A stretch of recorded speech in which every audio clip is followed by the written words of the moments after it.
Hey guys, Kyle here with Envision Building Products. Welcome to the Envision Garage Series.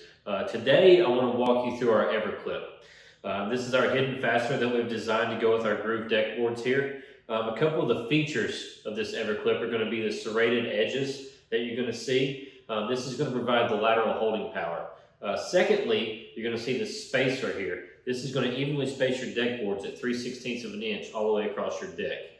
This screw here is going to take a T15 bit, which you're going to find in each box and bucket. All right, now that I've walked you through the fastener, I wanted to walk you through an EverClip install. You're going to take this next board here and you're going to slide it in at an angle. It's going to help that board slide right up on that clip. You go in and button these down here. And go ahead and put this next clip in. As you can see, I'm going to stay about 3/4 of an inch back from the edge of the board, which is important to remember. I'm not going to screw that in quite all the way.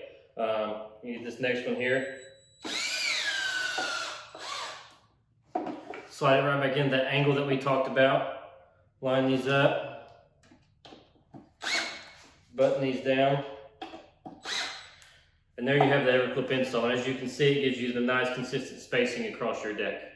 All right, now that I've walked you through the EverClip install, I want to talk to you about a board removal process. With the EverClip, it actually makes it a lot easier for a board removal with the screw going down into the joist at 90 degrees. With a lot of the other clip systems, the screws going at various angles can make it pretty difficult. So you're going to go ahead and loosen the screws up on both sides of the board for the length of the board, which I've already done. You're going to take this board and you're going to slide it out and then discard of your damaged board. You're going to take your new board, we're going to slide it in like so. Make sure it's lined up. You can go back in and button these fasteners back down.